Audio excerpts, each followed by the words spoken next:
यह वीडियो केवल शैक्षणिक उद्देश्यों के लिए बनाया गया है। यदि इस वीडियो में किसी प्रकार की कोई गलती होती है या किसी को भी ठेस पहुंचती है तो उसके लिए हम क्षमा प्रार्थी हैं।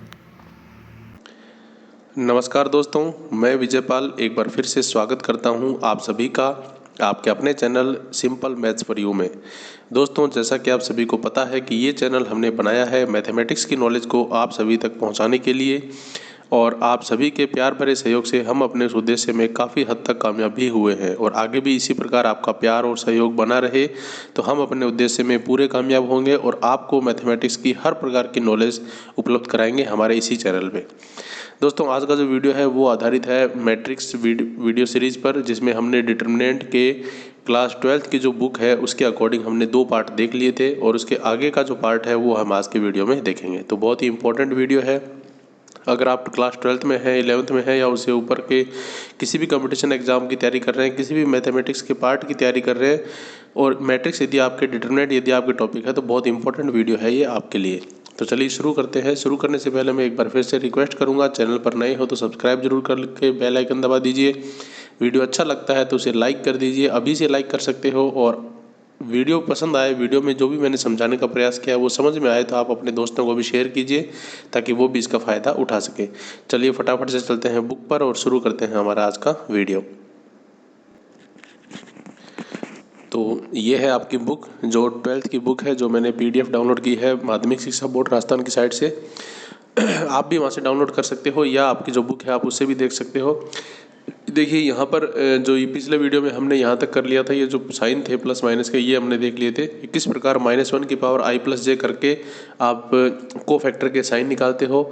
और या फिर आप डायरेक्ट भी याद रख सकते हो कि 2/2 में ये साइन होते हैं, 3/3 में ये साइन होते हैं। इसमें एक प्लस है, फिर अल्टरनेटिव प्लस माइनस चलते रहेंगे। ये हमने पिछले वीडियोज़ में देखा था। पिछला वीडियो यदि आपने नहीं देखा है तो आप वो वीडियो भी देख लीजिए ताकि आपको बिल्कुल क्लियर जो है वो कॉन्सेप्ट समझ में आ जाए, ताकि ये जो वीडियो है ये भी आपको उसके आगे सीक्वल से आराम से समझ में आए। नहीं भी देखा है तो भी ये वीडियो आपको समझ में आ जाएगा। बिल्कुल सिंपल तरीके से बनाया, लेकिन फिर भी सही यही तरीका यही है कि आप पिछले वीडियो सारे लगातार देखें ताकि किसी प्रकार की कोई दिक्कत आपको ना हो। ठीक है, चलिए शुरू करते हैं। आज का जो टॉपिक है वो है एक्सपेंशन ऑफ डिटर्मिनेंट। देखिए, एक्सपेंशन का मतलब क्या होता है? एक्सपेंशन का मतलब होता है एक्सपेंड करना, विस्तार करना, खोलना। और डिटर्मिनेंट यानी हम किसी डिटर्मिनेंट को किस प्रकार से सॉल्व करने के लिए उसका विस्तार करते हैं, वो तरीका है ये। पिछला जो वीडियो में मैंने तरीका बताया था वो सॉरोस डायग्राम था, वो शॉर्टकट तरीका है, उसमें विस्तार नहीं करना पड़ता। यहाँ पर आपको विस्तार करके इसको सॉल्व करने का तरीका है। ठीक है, आज आपको हो सकता है थोड़ी मेरी आवाज़ में फ़र्क लगे, थोड़ा सा हल्का सा जुकाम है मुझे, तो हो सकता है आपका आवाज़ में थोड़ा फ़र्क लगे, तो उसे इग्नोर करना और जो मैथमेटिक्स है उसी पर आप पूरा ध्यान देना। तो इसके अंदर देखिए, एक आपको डिटर्मिनेंट दे रखी है जिसके अंदर 3/3 है, ऑर्डर 3 की है, A11 A12 A13 A21 A22 A23 A31 A32 A33। ये है एक डिटर्मिनेंट ऑफ थर्ड ऑर्डर, यानी ये 3/3 मैट्रिक्स से रिलेटेड एक डिटर्मिनेंट है। ठीक है, अब यहाँ पर आपको expanding along first row we get, यानी जब हम इसको फर्स्ट रो से एक्सपेंड करते हैं तो हमें ये मिलता है। देखिए, डिटर्मिनेंट को सोल्व करने के लिए आप किसी भी रो से सोल्व कर सकते हो। यहाँ पे हमने पहले फर्स्ट रो से किया, तो फर्स्ट रो में क्या है? A11, ये रहा A11। अब A11 को कैसे सोल्व करते हैं? A11 लिया तो इसकी रो और कॉलम को कवर करके जो बचेगा वो आपको लेना है। यानी मैं कहूँ कि यहाँ पर आपको इसका A11 के को फैक्टर से इसको गुणा करना है। तो एक ही बात है, को फैक्टर आपने फाइंड किए थे, यही थे। तो फर्स्ट रो के जो पर पहला एलिमेंट है उसकी गुणा आपने उसके कोफैक्टर से कर दी, फिर सेकंड एलिमेंट है A12, उसकी गुणा आपने उसके कोफैक्टर से कर दी। अब देखिए सेकंड वाले में क्या होगा? साइन माइनस का होगा तो आगे माइनस आ जाएगा। इसी प्रकार जो थर्ड एलिमेंट है उसकी मल्टीप्लाई आपने उसके कोफैक्टर से कर दी, इस प्रकार। अब यहाँ पे जो ये 4 वैल्यू है, ये चारों वैल्यू आपने मैट्रिक्स डिटर्मिनेंट की फॉर्म में लिखी है। यहाँ पर अगर आप इसको डिटर्मिनेंट की फॉर्म में ना लिखो तो आप डायरेक्ट इसको A11 लिख सकते हो या F11 लिख दो। देखो, अगर आप A11 लिखोगे तो आपको साइन यहाँ पे प्लस माइनस अल्टरनेट में रखना पड़ेगा। ठीक है, क्योंकि A के अंदर माइनर होता है, A के अंदर साइन नहीं आता। और अगर आप इसकी जगह F11 लिखते हो तो यहाँ पर आपको प्लस, सब में प्लस ही लिखना है, क्योंकि अगर आपने यहाँ F लिख दिया तो उसमें माइनस जो है वो ऑटोमेटिक इसकी वैल्यू के साथ आ जाएगा। तो यहाँ पर आपको क्या लिखना है? प्लस लिखना है। तो इसको हम शॉर्टकट में लिख सकते हैं कि A11 F11 plus A12 F12 plus A13 F13। इसको आप सॉल्व कर लो तो यही इसका क्या हो जाएगा? विस्तार हो जाएगा या इसका सॉल्यूशन हो जाएगा। ठीक है, यानी हमने इसको को फैक्टर की रेंज में लिख दिया। ठीक है, इसी प्रकार अगर आपको 2-1 के थ्रू सॉल्व करना है कैसे सॉल्व करना है 2 1 से, यानी अगर आप सेकंड रो से सॉल्व करोगे तो आपके पास ये आ जाएगा A21 F21 plus A22 F22 plus A23 F23। ठीक है, इसी प्रकार आप इससे कर सकते हो या इसी प्रकार आप किसी भी रो से कर सकते हो। ठीक है, जिस भी रो से करोगे या जिस भी कॉलम से करोगे, किसी भी एक रो या कॉलम से ही करना है और इसको सॉल्व करना है तो आपका आंसर निकल जाएगा। ठीक है, नेक्स्ट है thus the value of the determinant is sum of the element with is corresponding cofactor, यानी किसी भी डिटरमिनेंट की value sum of the element with its corresponding cofactor, यानी उसके किसी भी एक रो या कॉलम के जो एलिमेंट्स है उसके कोफैक्टर से मल्टीप्लाई करो और उसका सम कर दो, वही आपकी डिटरमिनेंट की वैल्यू है। ठीक है, नेक्स्ट है नोट, यहाँ पे 3 प्रकार के स्पेशल नोट है, बहुत इंपॉर्टेंट है। देखिए, फर्स्ट है the expansion can be done along any row of column is determinant, यानी आप किसी भी एक्सपेंशन को किसी भी रो या कॉलम के अलोंग कर सकते हो। ठीक है, सेकंड है this rule is valid for any type of determinant, यानी ये जो रूल है वो किसी भी टाइप की डिटरमिनेंट के लिए लग सकता है, 1 ऑर्डर की हो, 2 की हो, 3rd की हो, किसी के लिए भी। थर्ड है expansion should be done with any row और कॉलम विद मैक्सिमम जीरोज, यानी आप किसी भी रो या कॉलम से इसका एक्सपेंशन कर सकते हो, लेकिन यहाँ पर एक बार लिखी है विद मैक्सिमम जीरो, यानी आप प्रयास ऐसा करो कि ऐसी रो या कॉलम को छाटो जिसके अंदर मैक्सिमम जीरो हो। मैक्सिमम जीरो होने का क्या फ़ायदा मिलेगा? मैक्सिमम जीरो होने का आपको ये फ़ायदा मिलेगा कि आपकी जो कैलकुलेशन है वो आसान हो जाएगी, क्योंकि अगर रो आपने जीरो ली है तो उसकी कोफैक्टर से मल्टीप्लाई होगी तो वो भी क्या हो जाएगा? जीरो हो जाएगा, तो वो एक बेनिफिट मिल जाएगा आपको वहाँ से। ठीक है, तो वो हो जाएगा आपके पास कि किसी भी रो और कॉलम से आप सॉल्व कर सकते हो, लेकिन आपको जिस भी रो और कॉलम से सॉल्व करो उसमें ट्राई ये करो कि उसके अंदर जितने ज़्यादा जीरो होंगे आपकी कैलकुलेशन उतनी ही ईजी हो जाएगी। ठीक है, चलिए आगे चलते हैं। ठीक है, अब उसके बाद देखिए एग्जांपल्स हैं, तो ये एग्जांपल्स बिल्कुल उसी तरह से हैं जैसे पहले अपने जितने भी तरीके पढ़े हैं, बिल्कुल इजी एग्जांपल है, आपको ये करने हैं। एग्जांपल्स करके आप देखना, इसमें सॉल्व भी किए हुए हैं, आप इजीली कर सकते हो। फिर भी यदि कोई प्रॉब्लम हो, कहीं पर भी कोई समझ में ना आए तो आप कमेंट बॉक्स में ज़रूर पूछना।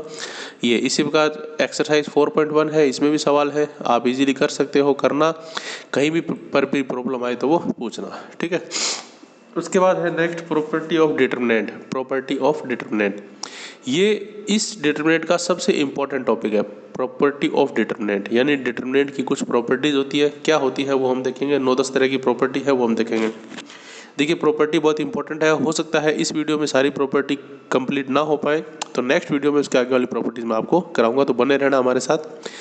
देखिए फर्स्ट है the value of the determinant remains unchanged if its row and column are interchange, यानी ये कह रहा है the value of the determinant remain unchanged, यानी डिटरमिनेंट की वैल्यू अनचेंज रहती है, बदलती नहीं है। If its row and column are interchange, अगर हम इसके रो और कॉलम को बदल दें, किसी भी डिटरमिनेंट में अगर हम उसके रो और कॉलम को बदल दें तो उसकी जो वैल्यू होती है वो इंटरचेंज नहीं होती, वैल्यू नहीं बदलती।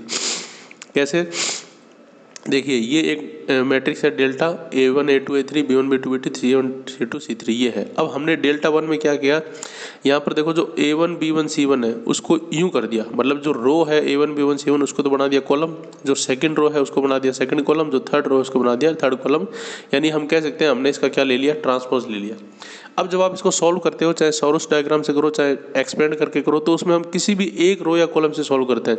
तो सपोज आप इससे सॉल्व कर रहे थे तो यहाँ पे आप रो से सॉल्व कर रहे थे, यहाँ पे आप कॉलम से सॉल्व करोगे, तो बात तो वही है। तो इस प्रकार से रो और कॉलम को इंटरचेंज करने पर, आपस में बदलने पर जो डिटरमिनेंट होता है उसकी वैल्यू में कोई फर्क नहीं पड़ता। चाहे आप सॉरोस डायग्राम से निकाल कर देख लो, दोनों जो वैल्यू आएंगी वो क्या आएंगी, सेम आएंगी।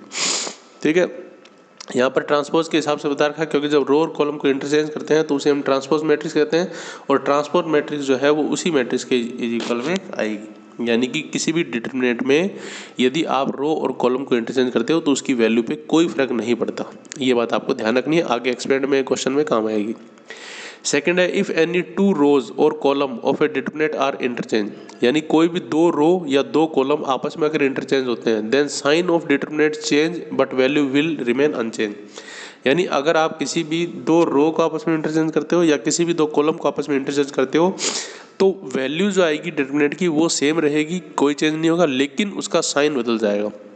साफ साफ लिखा हुआ है then sign of determinant change but value remain unchanged, यानी जो उसका साइन है, जो उसका निशान है वो बदल जाएगा, बाकी वैल्यू उसकी क्या रहेगी, अनचेंज रहेगी, बिना कोई चेंज के रहेगी।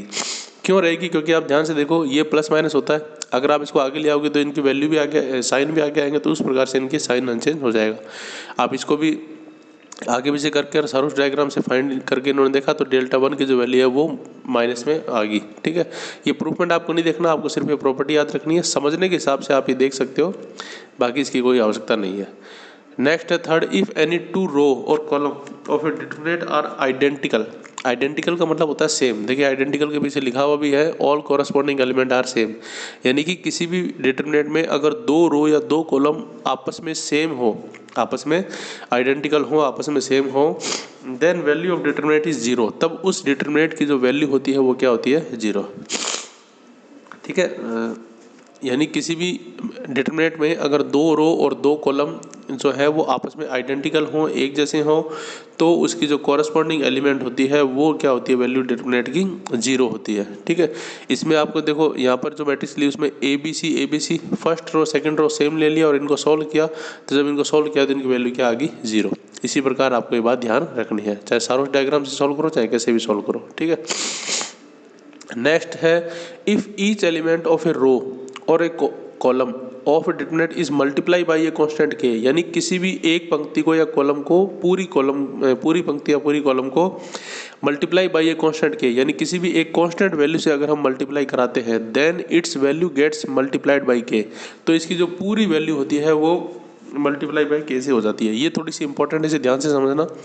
यहाँ पर देखिए डेल्टा है A1 B1 C1 A2 B2 C2 A3 B3 C3, ये हमने कोई डिटरमिनेंट ली और इसकी जो थर्ड रो है उसको हमने K से मल्टीप्लाई करा दिया। याद रखना सिर्फ थर्ड रो के एलिमेंट को ही K से मल्टीप्लाई किया है, K और K। ठीक है, तो यहाँ पर इसकी जो वैल्यू आएगी वो इस पूरे की वैल्यू की K गुणा होगी। कैसे, इसको जब सॉल्व करोगे आप तो आपके पास ये वैल्यू आ गई, पीछे पूरी वैल्यू है और आगे क्या आ गया, K। यानी अगर हम डेल्टा 1 की बात करें तो पूरी डेल्टा को अगर आप K से मल्टीप्लाई करो तो आपके पास क्या आ गया, डेल्टा 1। ठीक है, अब इसको आप यूँ भी समझ सकते हो कि यदि किसी वैल्यू में, जैसे इस रो को देखो, इन तीनों रो में K है, मल्टीप्लाई है, यानी आप इन तीनों रो से K कॉमन लेके बाहर रख सकते हो और पीछे वाली जो बन जाएगी वो क्या बन जाएगी, आपके डेल्टा। तो डेल्टा 1 जो है वो K डेल्टा बन जाएगा इस तरह से। यानी किसी भी रो या किसी भी कॉलम में अगर कोई एलिमेंट या कांस्टेंट वैल्यू की मल्टीप्लाई है तो उसकी जो आंसर आता है वो पूरे डिटरमिनेंट के K गुना आएगा, या आप उन तीनों में से कॉमन लेके K को बाहर निकाल सकते हो। इसी से मिलता जुलता एक रूल ये भी है कि let delta 1 be the determinant obtained by multiplying the each element of delta. अब यहाँ पर उसने क्या किया, यहाँ पर तो हमने क्या किया था, पहले केवल एक रो या एक कॉलम को ही मल्टीप्लाई किया था। अब यहाँ पर उसने क्या किया, each element of determinant delta, यानी जितनी भी डिटरमिनेंट की प्रत्येक वैल्यू है प्रत्येक से उसको मल्टीप्लाई करा दिया। अब प्रत्येक से मल्टीप्लाई कराने के बाद क्या होगा, ये होगा delta 1 K delta when the order of delta determinant is 1, यानी अगर 1 ऑर्डर की डिटरमिनेंट है, केवल एक ही वैल्यू है तब तो K आ जाएगा। अगर ऑर्डर 2 है यानी 2/2 की है तो यहाँ पर क्या आ जाएगा, K स्क्वायर आ जाएगा। K स्क्वायर इसलिए आएगा क्योंकि ऑर्डर 2 की है, 2 ऑर्डर में 2 रो होंगी और प्रत्येक रो से एक K बाहर आएगा तो दोनों से 2 K बाहर आएंगे तो यहाँ पे K स्क्वायर हो जाएगा।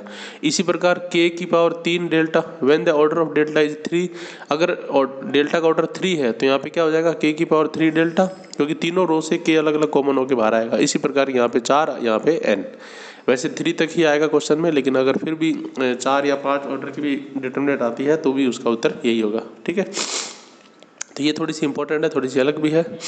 और अभी ये 4 हुई, आगे 8-9 प्रॉपर्टीज हैं, लेकिन सारी आज के वीडियो में हो नहीं पाएंगी। आज के वीडियो में हम इतना ही देखेंगे। नेक्स्ट वीडियो में मैं इसके आगे की प्रॉपर्टी आपको कराऊंगा। तो वीडियो को लास्ट तक देखने के लिए सभी का धन्यवाद। अच्छा लगे तो लाइक कीजिए, सभी दोस्तों को शेयर भी कीजिए। कोई भी डाउट हो तो कमेंट बॉक्स में ज़रूर पूछिए, आपका डाउट क्लियर होगा, ये हमारा पूरा विश्वास है।